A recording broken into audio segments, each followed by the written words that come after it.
A $5,000 first-class ticket, a black CEO dressed in a simple hoodie and jeans, and a gate agent who just made the worst, most expensive mistake of her entire career. Michael Thorne was told his seat, 1A, wasn't for him. He was publicly humiliated, accused of fraud, and threatened with arrest. The gate agent, Olivia Reynolds, smirked as she gave his seat away to another passenger. She didn't know that Michael Thorne didn't just fly on this airline. He owned it. And he had a satellite phone in his pocket. In exactly 28 minutes, every single plane in the Velocity Air fleet would be sitting on the tarmac. The hum of LAX's Terminal 4 was a familiar white noise to Michael Thorne. It was 8 p.m., and the terminal was a swirling vortex of hurried goodbyes, frustrated sighs, and the constant clicking roll of luggage wheels on tile. Michael, however, was an island of calm. He sat not in the plush, exclusive lounge his ticket afforded him, but on a standard, hard plastic chair opposite Gate 44B. His destination was JFK. The purpose? A 9:00 a.m. emergency meeting that would decide the fate of a $90 billion merger. To look at him, you wouldn't see a CEO. He wore a pair of dark wash jeans, a plain charcoal grey hoodie, and a pair of worn but clean white sneakers. His only concession to wealth was the simple, elegant black watch on his wrist, a Patek Philippe, but one so understated it was easily mistaken for a designer knockoff. At 42, Michael had built his green energy empire, Helios Sustainable, from a garage idea into a global powerhouse. He'd done it by being smarter, faster, and more resilient than everyone who underestimated him. And everyone underestimated him. He preferred it that way. He learned more about his companies by flying coach than he ever did in a boardroom. Tonight, however, was different. This wasn't one of his undercover boss trips. He was flying first class on Velocity Air Flight 212 because he needed to sleep. The red-eye was his only chance for rest before the biggest negotiation of his life. He checked his phone. His ticket was there, clear as day. Thorne, Michael, seat 1A. He watched the gate agents. There were two. A younger man, David, who seemed efficient and polite, and a woman in her late 50s, whose name tag read Olivia Reynolds. She was the gate supervisor, and she wore her authority like a heavy, ill-fitting coat. She barked at passengers, sighed dramatically at simple questions, and seemed to carry a personal storm cloud with her. Michael had already had one interaction with her. An hour ago, he'd approached the desk to ask if the flight was on time. "Excuse me, Miss Reynolds. Just confirming Flight 212 is still scheduled for a 9:15 departure." Olivia hadn't even looked up from her screen. "If the board says 9:15, it's 9:15. We don't change it for fun, sir. Please wait for the boarding announcement like everyone else." "Thank you," Michael had said, his voice perfectly even, and returned to his seat.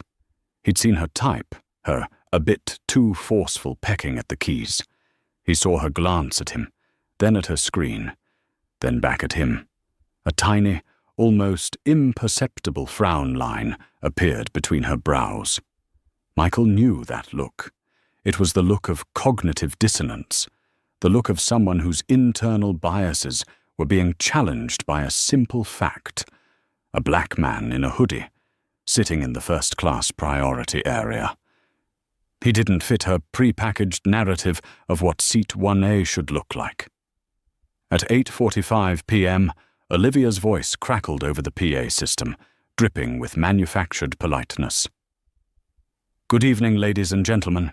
We are now pleased to announce the pre-boarding of Velocity Air Flight 212 to New York, JFK. We invite our active military personnel and anyone needing special assistance to board at this time." A few minutes passed. "We now invite our first-class passengers to board through the priority lane." Michael stood, stretched lightly, and picked up his single carry-on bag. It was a sleek, unbranded black leather duffel. He joined the short line, standing behind a woman in a bright pink tracksuit. He saw Olivia lean over to her colleague David. She whispered something and shot a glance directly at Michael. David looked, flushed, and quickly looked back down at his monitor, suddenly fascinated by his own keyboard.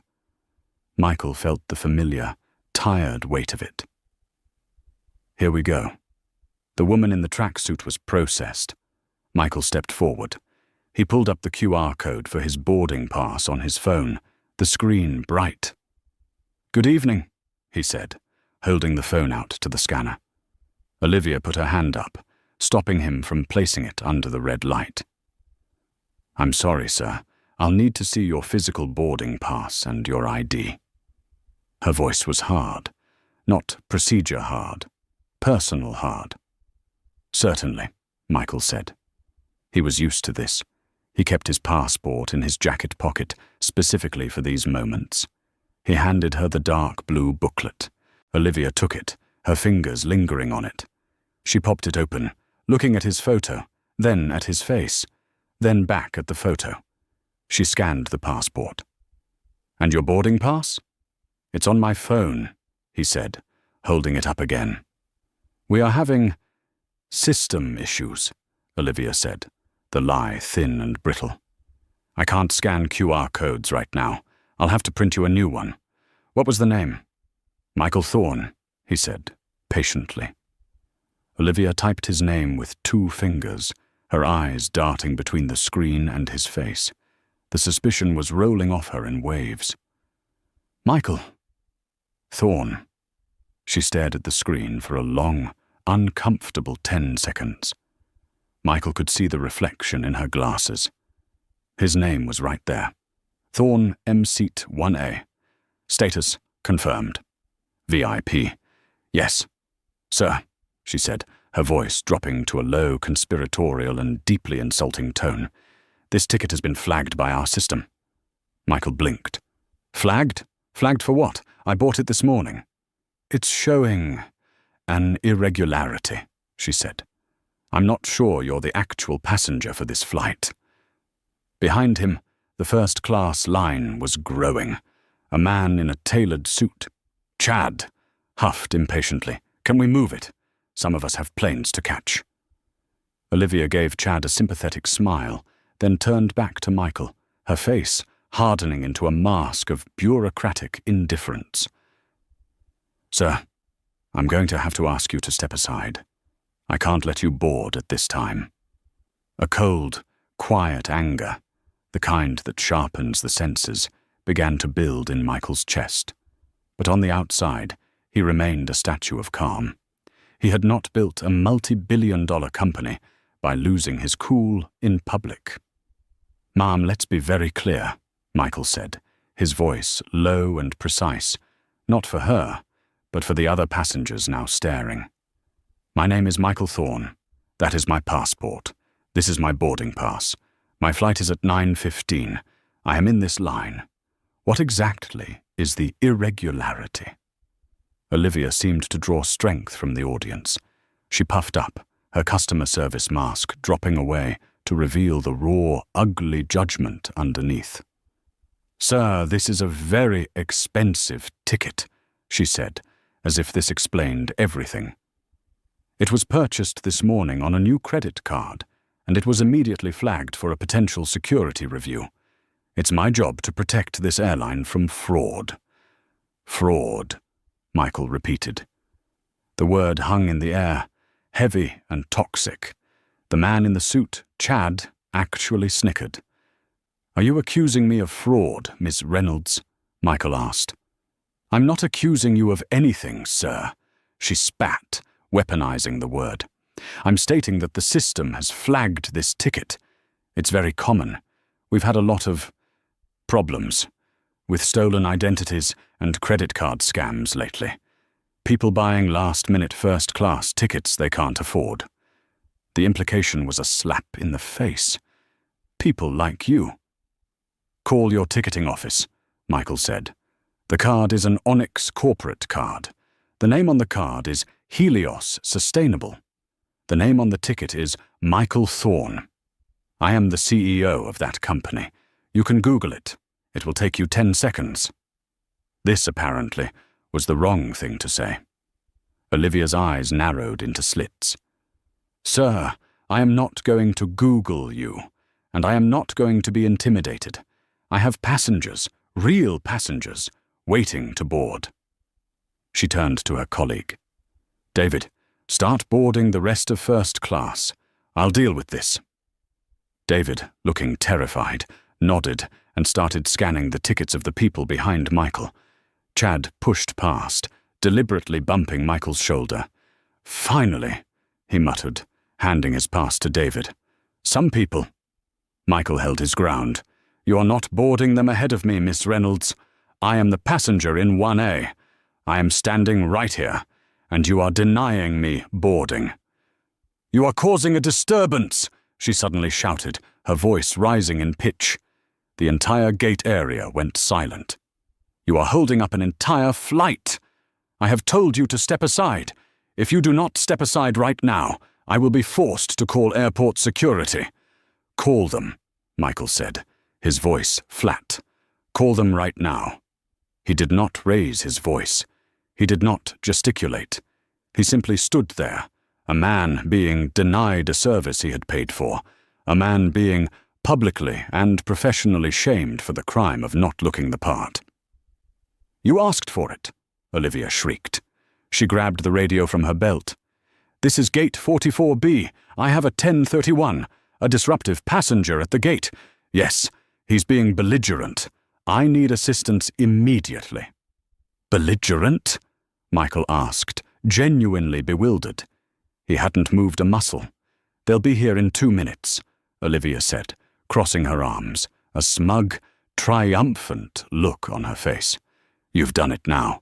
You're going to miss your flight, and you're probably going to spend the night in an airport holding cell. Was it worth it? The other passengers watched, a mix of embarrassment, annoyance, and veiled racism. A few filmed with their phones. Michael knew this was exactly what she wanted. While she was talking, her eyes flicked to her screen. Michael saw it. A name. A passenger on the standby list. Wilkinson C. Chad. Olivia's eyes lit up. She had an idea. A cruel, vindictive idea. While Michael was being detained by the idea of security, she turned to the microphone. Paging passenger Chad Wilkinson. Mr. Wilkinson, please return to the gate desk. Chad, who had just been about to walk down the jet bridge, turned around, an annoyed look on his face. He stomped back. What? I'm already boarded. Mr. Wilkinson, Olivia said, loud enough for Michael and everyone else to hear. It seems we've had a last-minute seat change. Your upgraded seat has cleared. We're moving you from 3C to 1A. She printed a new ticket with a flourish. It seems our original passenger for 1A, she said, staring right at Michael, is unable to travel with us tonight. His ticket has been voided due to a security flag. So, congratulations. Enjoy the flatbed. Chad's face broke into a greedy smile. Well, all right. 1A. He snatched the ticket from her hand. Wait, Michael said, the first trace of steel entering his voice. You cannot give my seat away. That is theft. It's not your seat, sir, Olivia said, her smile poisonous. It's the airline seat, and we've given it to a paying customer. She looked past Michael's shoulder. Ah, here's security now. 2 uniformed Port Authority officers, a man and a woman, walked up. Officer Miller, the senior one, looked tired. What's the problem here? Miller asked, his hand resting on his belt. This man, Olivia said, pointing at Michael. He's refusing to leave the boarding area. His ticket is fraudulent, and he was causing a disturbance, threatening me. I did no such thing, Michael said, turning to the officer. Officer, my name is Michael Thorne. This is my passport. This is my valid, paid-for, first-class ticket for seat 1A. This gate agent, Ms. Reynolds, has refused to scan it, accused me of fraud without evidence, and has just given my seat to another passenger. I am not being disruptive. I am being robbed." Officer Miller looked at Olivia. He'd seen this before. "Ma'am, did you scan his passport?" "Yes, it's flagged. He's a security risk." Olivia lied, her voice cracking with indignation. "Sir," Officer Miller said to Michael, his voice weary. "She's the gate agent. If she says you're a security risk, I can't let you on the plane. It's her call. I need you to step away from the gate. We can sort this out at the customer service desk." "Officer," Michael said, "that is not acceptable. I have a 9-figure deal resting on me being in New York in the morning. I am not moving." "Then you're giving me no choice," Miller said, unsnapping the catch on his radio. "No, wait," Michael said. He held up his hand. He looked at Olivia, her face a mask of victory. He looked at Chad, who was smirking from the jet bridge door, waiting to watch the show. He looked at the passengers filming him. "You're right," Michael said softly. "I'll step aside." Olivia's smile faltered. She hadn't expected him to capitulate so easily. Michael calmly picked up his duffel bag. He walked about 20 feet away, out of the immediate gate area, and sat down in the same hard plastic chair he'd been in before. He was no longer just a passenger. He was a problem. Olivia turned to Officer Miller. "See? He was just a bluff. Thank you, officer." She turned to the PA. "We are now commencing general boarding for Flight 212. She thought she had won. She had no idea what she had just done. Michael Thorne sat for a full minute, watching the herd of passengers file past the desk. Olivia Reynolds was scanning their tickets with a renewed, cheerful energy, basking in the glow of her perceived victory. Chad Wilkinson had long since disappeared down the jet bridge, settling into seat 1A, a seat that was not his. Michael watched the clock on the terminal wall. 8:57 p.m. He unzipped his duffel bag. He didn't pull out his top-of-the-line smartphone. He reached deeper, past a binder of meeting notes, and pulled out a plain, matte black device. It was a Thuraya satellite phone, stark, functional, and with a signal that worked when everything else failed. He powered it on. He had a single number on his speed dial, listed under DC. He pressed the button. It rang twice. "This had better be a $1 trillion problem, Michael, or I'm billing you for my sleep." The voice on the other end was sharp, awake, and belonged to David Chen, the Chief Operating Officer of Orion Holdings Group. "It might be, David. It might be," Michael said, his voice calm and quiet, a stark contrast to the chaos he was about to unleash. "What's the situation?" David asked, his voice instantly shifting to business. "I'm at LAX, gate 44B. I'm looking at Velocity Air Flight 212, which I am supposed to be on." "Supposed to be? What, is it delayed?" "No," Michael said. "I've just been denied boarding, publicly, accused of fraud, threatened with arrest, and had my confirmed 1A seat given to a standby passenger. The gate supervisor's name is Olivia Reynolds. She appears to have a severe allergy to black men in hoodies." There was a sharp intake of breath on the other end. "Michael, are you serious?" "Has a heart attack, David. I'm sitting here watching my plane board without me." "Did you tell them who you are?" Michael let out a short, dry laugh. "I was a little busy being labeled a security risk and a belligerent passenger. Besides, this little experiment just failed, spectacularly." David knew what experiment meant. 6 months ago, Orion Holdings Group, a massive, faceless private equity firm, had acquired Velocity Air. The airline was hemorrhaging money, and its reputation for customer service was in the gutter. Michael Thorne, CEO of Helios, and a newly appointed secret weapon director on Orion's board, had been brought in to oversee the cleanup. He'd been given a blank check and a mandate. Fix it or kill it. This trip was supposed to be his final incognito assessment before the 9 a.m. meeting where he would present his findings to the board. His recommendation was going to be a complete restructuring. Now, that had changed. "So," David said, the sound of typing clicking in the background. "What's the play? You want me to get the station manager down there? Fire this Olivia?" "No," Michael said. "That's thinking small, David. That's pulling one weed. The whole garden is rotten. I'm done assessing. It's time to act." "What are you saying?" Michael looked at the clock. 8:59 p.m. The last passenger was shuffling onto the jet bridge. "David, what's our current fleet status?" More typing. "We have 142 aircraft in the air, 38 on the ground, preparing for departure. 22 at gates, disembarking." "Ground them," Michael said.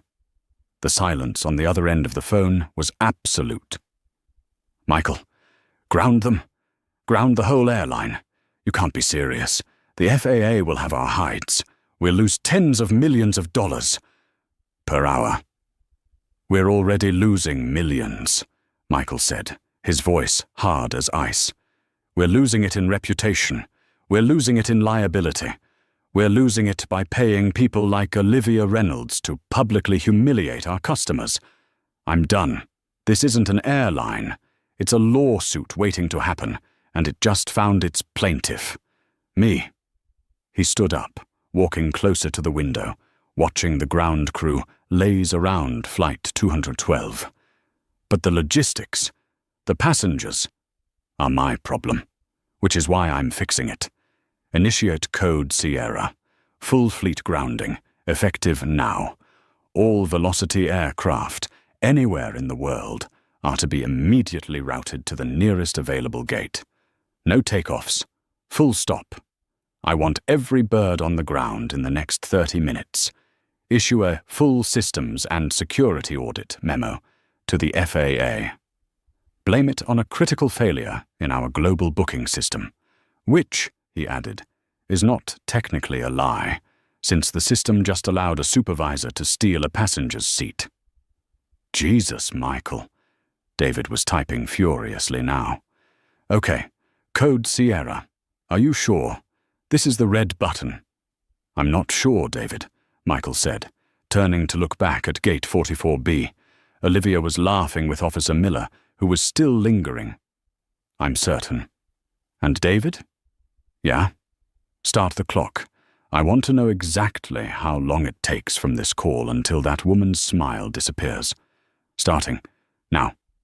9:02 p.m. Michael hung up. He put the satellite phone back in his bag. He sat back down. He watched the gate. 9:03 p.m. Olivia bid farewell to the officers. 9:05 p.m. She and David tidied up the desk. 9:07 p.m. The jet bridge operator began to pull the boarding tunnel away from the plane. Any second now, Michael thought. The phone at Olivia's desk rang. It was a shrill, internal-only line.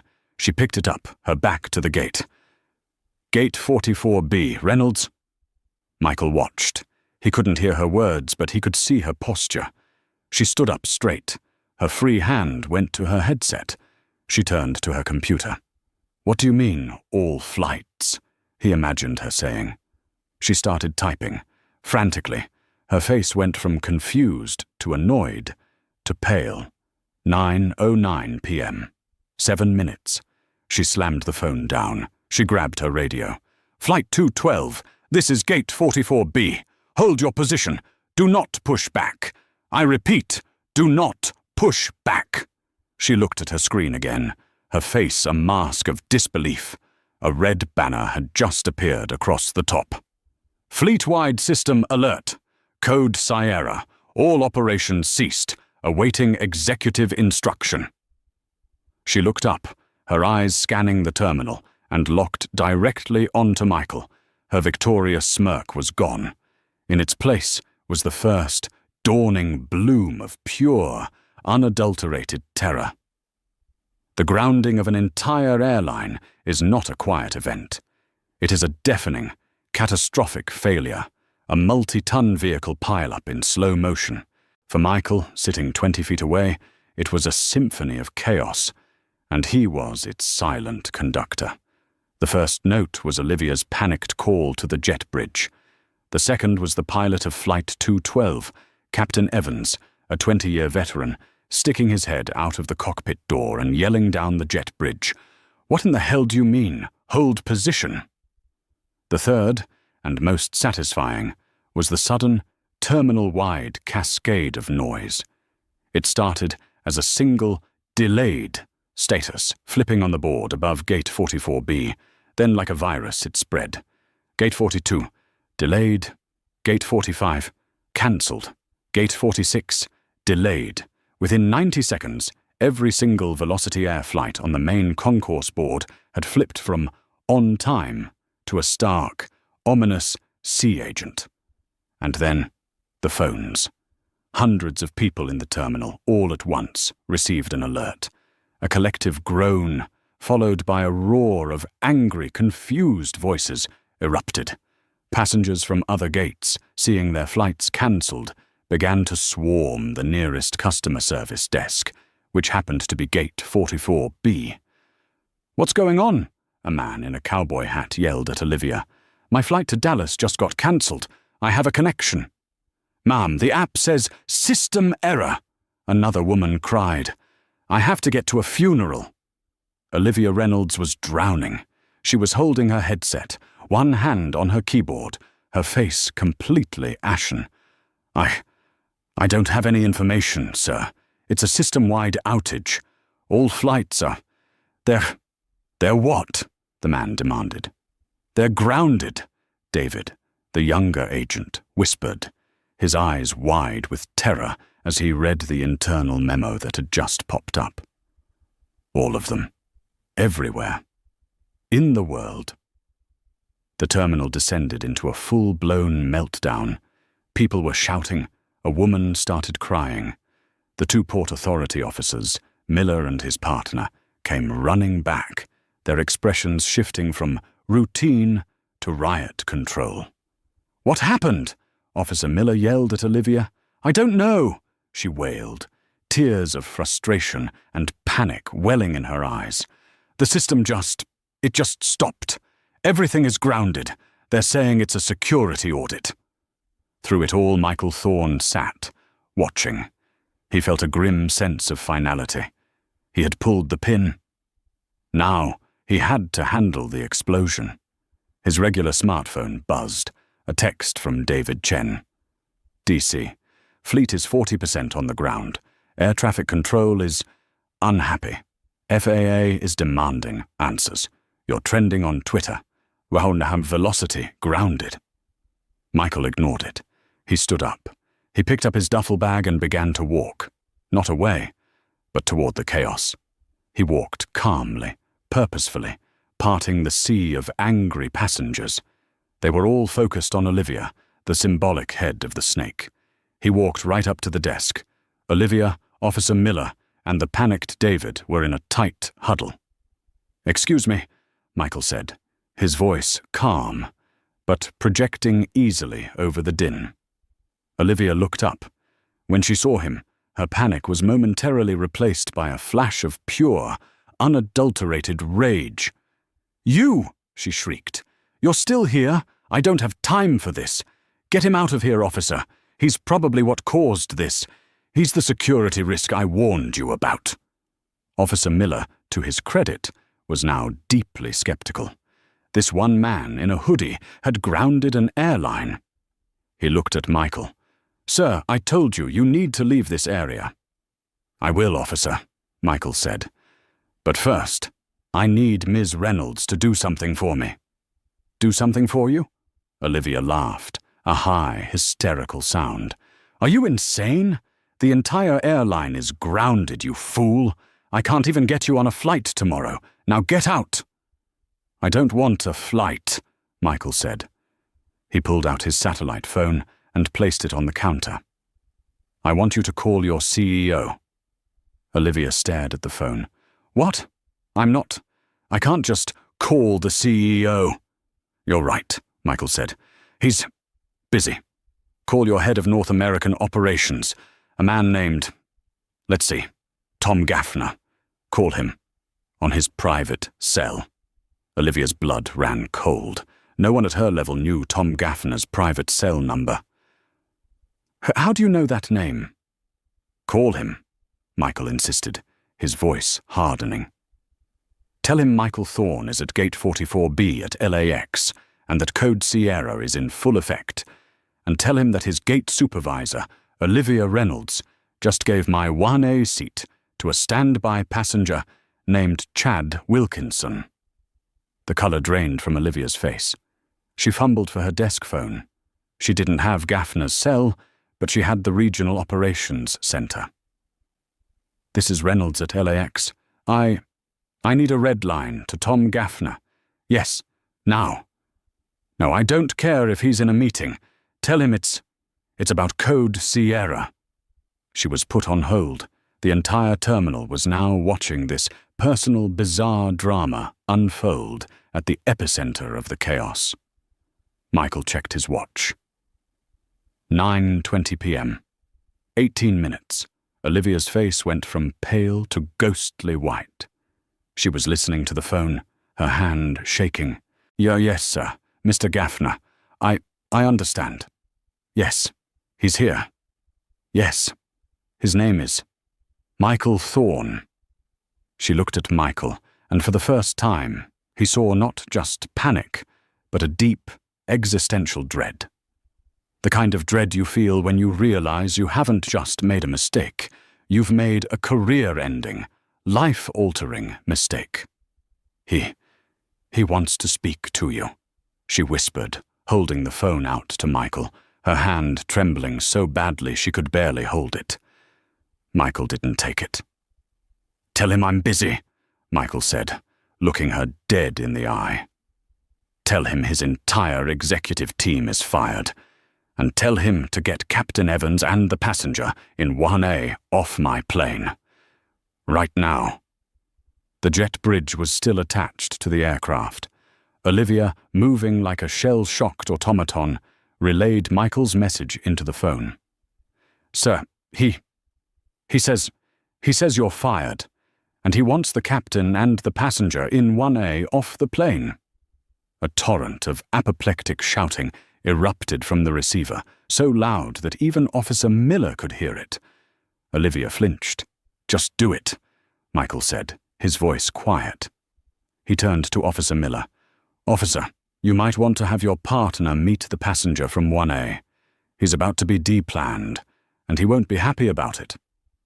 Officer Miller, his face a complex mask of confusion and dawning realization, nodded and spoke into his radio. A moment later, the jet bridge door opened. Captain Evans, the pilot, emerged, his face dark as a thundercloud. He was a tall man with silver hair and a chest full of medals, and he was furious. What in the hell is going on, Olivia? He boomed. My screens are lit up like a Christmas tree with no departure orders. I've got a plane load of 200 angry people, and my union rep is already blowing up my phone. This is your gate. What did you do? Olivia just pointed a trembling finger at Michael. Captain Evans turned, his eyes sweeping over Michael's hoodie and jeans with undisguised contempt. Who's this? This is what all this is about. You grounded my flight. You grounded the fleet. For this kid. Michael stepped forward. Captain Evans. My name is Michael Thorne. I was the passenger booked in 1A. Your gate agent, Miss Reynolds, refused my boarding, accused me of fraud, and gave my seat to Mr. Wilkinson. And? The captain shot back. So you threw a tantrum and called in a bomb threat. Is that it? You know how much trouble you're in, son? No, Captain, Michael said. He reached into his jacket pocket and pulled out a slim leather wallet. He didn't show a driver's license. He showed a black, metal-core business card. He handed it to the pilot. Captain Evans looked at it. His eyes read the name, then the title. He read it again, his brain refusing to process it. Michael Thorne. Chief Executive Officer, Orion Holdings Group, the pilot's face, which had been bright red with anger, turned a chalky, splotchy white. His mouth opened, but no sound came out.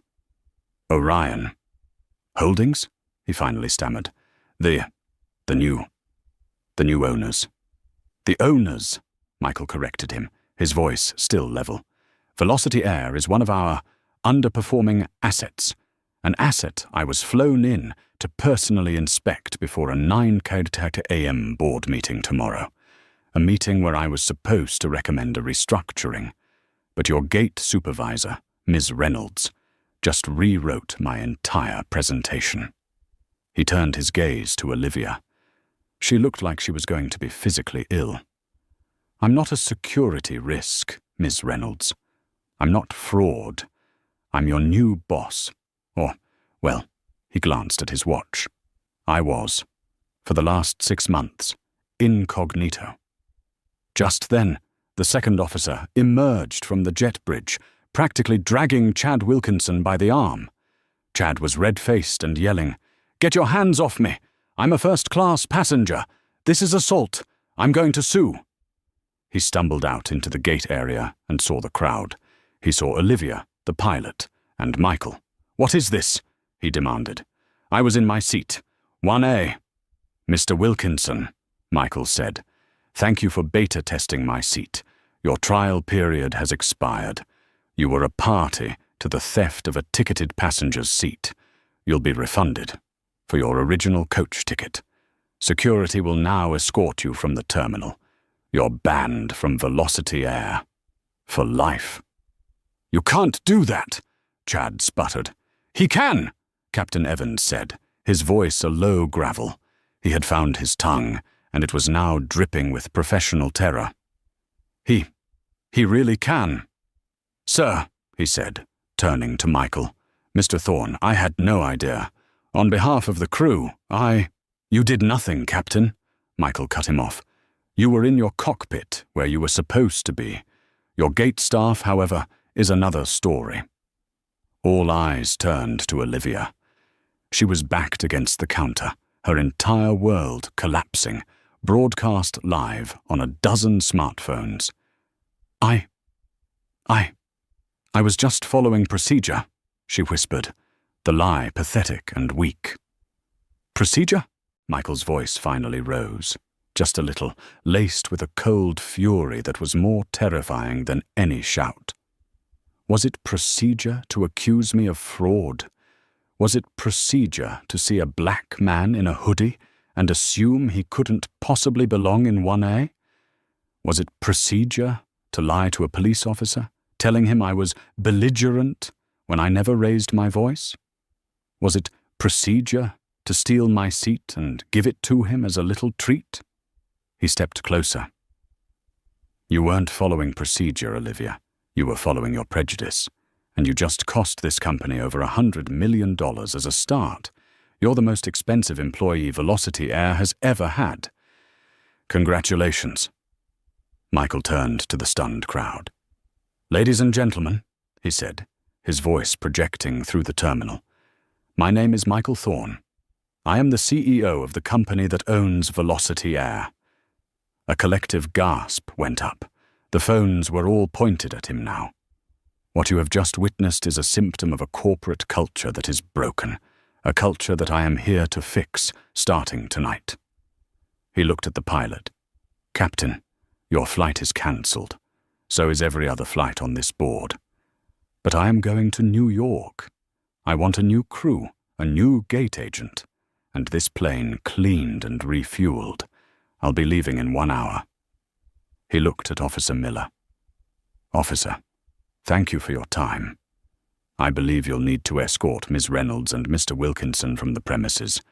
Ms. Reynolds is no longer an employee. Her access is revoked." He checked his watch.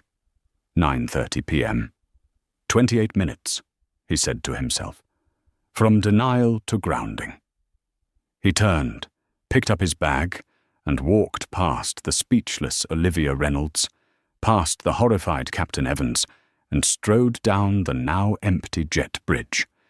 He walked onto the plane, into the first-class cabin, and finally stood in front of seat 1A. He sat down, and for the first time that night, he let out a long, slow breath. The cleanup had begun. The interior of the 767 was silent, a stark contrast to the pandemonium Michael had just left in the terminal. He was alone, save for a few confused flight attendants who were huddled in the galley, whispering frantically.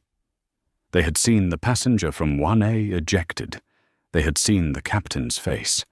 They knew this was not a standard delay. Michael pulled out his satellite phone again and redialed David Chen. "Tell me you're not sitting in an airport jail," David said, his voice ragged with stress. "I'm sitting in seat 1A, flight 212, Michael replied, leaning his head back against the headrest. "The plane is empty. How's the fallout?" "Fallout?" "Michael, this isn't fallout. This is a nuclear winter. The FAA is screaming. The DOT is screaming. Our own board is screaming.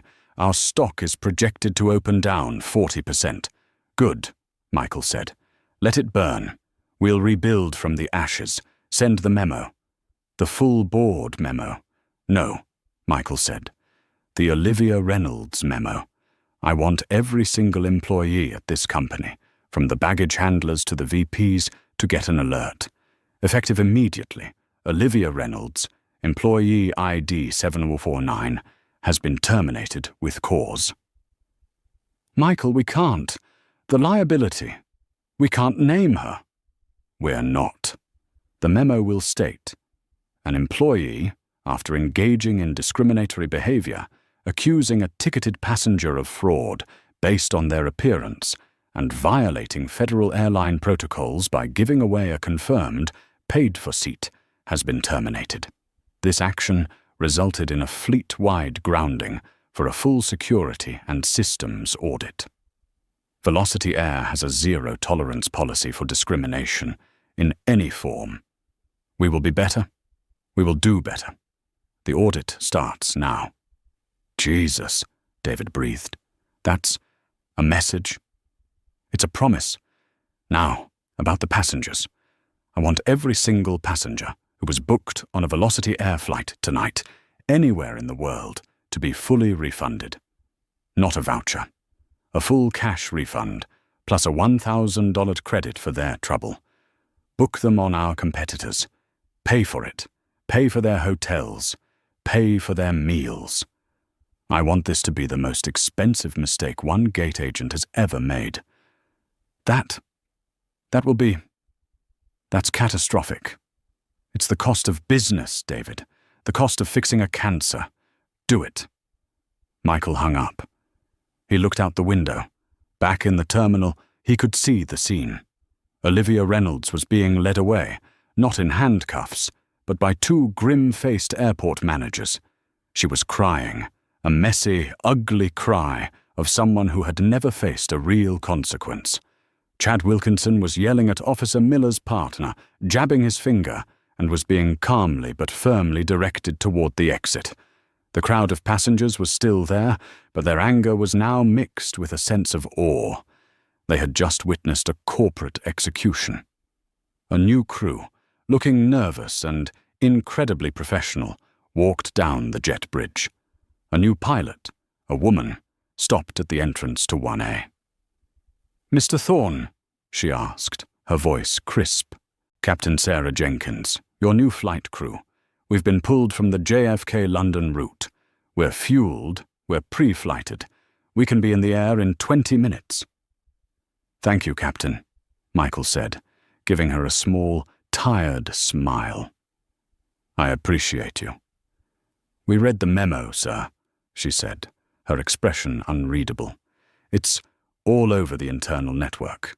No one has ever seen anything like it." "Get used to it, Captain," Michael said. "Things are changing at Velocity Air, starting tonight." She nodded, a flicker of something, respect, in her eyes. "Welcome aboard, sir." Back in the terminal, The calmer storm was just beginning. Olivia Reynolds, stripped of her badge, was sobbing at the customer service desk, trying to find out how to get home, if she still had a pension. The younger agent, David, the one who had looked ashamed, walked up to her. He didn't look triumphant. He just looked sad. They just fired Tom Gaffner, he whispered, the head of ops and his boss and the VP of customer experience. They're cleaning house on a live-streamed company-wide call. Olivia's crying stopped. She just stared at him, her mouth open, the full scope of what her petty, small-minded power play had wrought finally dawning on her. She hadn't just lost her job. She had decapitated the entire division. She was no longer just Olivia Reynolds, cranky gate agent. She was a verb. She was the new cautionary tale. She was the reason a 30-year-old airline was currently in freefall. The news had already broken. A passenger's video, the one of Olivia screaming, "Fraud," had hit TikTok, cross-referenced with a video of Michael's "I'm the CEO" speech. It had millions of views. The hashtags Wahalos Velocity, Grounded, Wahan's Black CEO, and Wahosons by Olivia were trending worldwide. Olivia Reynolds picked up her bag. She walked out of the terminal, not as an employee, but as a pariah. She was met with a sea of glares. The passengers she had stranded, the co-workers she had embarrassed, the entire airport seemed to be staring at her. The woman who broke an airline. It was a long, cold, silent walk of shame, all the way to the employee parking lot, where her keycard, she would soon find, no longer worked. The fallout was immediate and brutal, as Flight 212, now redesignated as Executive Charter 001, taxied to the runway. Michael's phone lit up. It was the real reason he was flying, the 9 a.m. merger meeting. He answered. Arthur Donovan, the 80-year-old patriarch of the firm Michael was supposed to be merging with, was on the line. "Michael, what in God's name is happening? My news feed just exploded. It says you grounded an airline. Our merger is based on your stability. This is chaos." "Arthur," Michael said, as the 767's engines roared to life. "You're right. It is chaos. It's also the best damn PR for this merger I could have ever asked for." "What? Are you mad? You've lit $100 billion company on fire." "I lit a cancer on fire, Arthur," Michael said. "Our merger isn't about stability. It's about strength. It's about a new way of doing business. You were worried that my green company was too soft. I just showed you, and the entire world, what my zero-tolerance policy looks like in practice. I just showed them what happens when someone messes with my people or my principles." He looked out the window as the plane lifted off, soaring over the sprawl of Los Angeles. "The stock will tank tomorrow," Michael continued. "I'll buy it back, all of it, at a discount. This grounding, this public execution, this is the cheapest rebranding in history. We're not Velocity Air, the cheap, rude airline, anymore. As of tomorrow, we are the airline whose new CEO grounded the entire fleet because a gate agent was racist to a customer." There was a long pause on the line. "My God, son," Arthur finally said, a new deep respect in his voice. "You're a damn pirate. I love it. The deal is on, and I want an extra 10% of your new airline." "You'll get 5, Michael said, and hung up. The cost of prejudice for Olivia Reynolds was her career, her reputation, and her entire sense of self. She would be unemployable in the airline industry for life. Her name was now synonymous with the biggest corporate self-own of the decade. She had picked a fight with a quiet man in a hoodie, and he had responded by dropping a financial bomb on her entire world. The cost for Chad Wilkinson was simpler. He was a mid-level sales manager for a paper company. When the videos went viral, his boss saw them. He saw his employee smirking as another man was humiliated, and then saw him yelling at police officers after being caught. He was fired by email before Michael's plane even reached cruising altitude. "Not a good look for the brand, Chad," the email read. The cost for Velocity Air was steep, $400 million in immediate losses from the grounding, a stock price that was temporarily cut in half, a complete and total executive turnover. But the cost for Michael Thorne? He had a sleepless 6-hour flight to New York. He had to run a multi-billion-dollar merger on 2 hours of sleep, and he had to rebuild an entire airline from the ground up. As the plane leveled off at 35,000 feet, a flight attendant approached him. "Mr. Thorne, Captain Jenkins asked me to give you this. She said you never got your pre-departure drink." She handed him a glass of sparkling water with a lime. "Answer," she said, her voice soft. "On behalf of, well, me. I've been with this company for 15 years. It's been awful. What you did, I've been waiting for someone to do that for a long, long time." "Thank you." Michael nodded, taking the glass. "It's just the beginning. Get some rest." He looked out the window at the dark expanse of the country. He had a long night ahead. But for the first time in a long time, he felt like he was flying in the right direction. When Michael landed at JFK, the sun was just beginning to stain the sky, a pale, watery pink. He hadn't slept. He had spent the entire flight on the satellite phone and the plane's Wi-Fi, coordinating with David Chen. He walked off the plane, not to an empty terminal, but to a phalanx of news reporters. Apparently, his private charter's arrival was the biggest news in the city. He didn't hide. He didn't cover his face. He walked straight to the cameras. "Mr. Thorne, is it true you grounded the airline because you were denied a seat? Mr. Thorne, how do you respond to accusations of corporate overreach? Is Velocity Air bankrupt?" Michael held up a hand.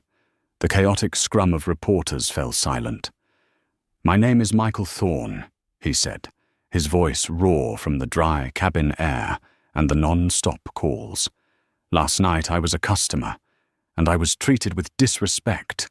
I was profiled, and I was publicly humiliated by an employee who believed she was the face of the company." He leaned into the microphones. She was right. She was the face of the old Velocity Air. Today, I am the face of the new one.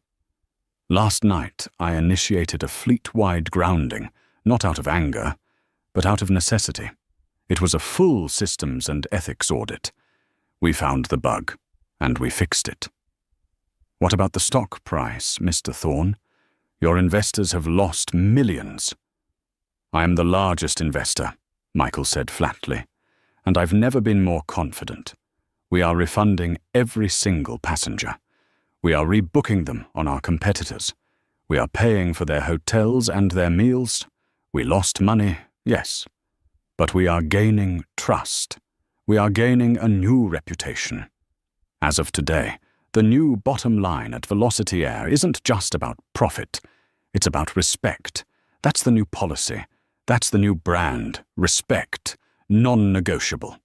He tapped the podium. "I have a merger to attend. Excuse me." He walked away, leaving a stunned and silent press pool behind him. The story dominated the news for a week. The LAX takedown, they called it. The CEO's justice. Olivia Reynolds and Chad Wilkinson became national laughingstocks, the faces of instant karma. The old board of Velocity Air was gone. The new board, hand-picked by Michael, was diversified, included consumer advocates, and even the new captain, Sarah Jenkins, who was given a VP role in charge of culture and crew. Michael Thorne's merger went through, creating the largest sustainable energy and transport company in the world. And the first thing he did, He folded Velocity Air into the new company, renaming it Helios Airways. He painted the planes green and silver.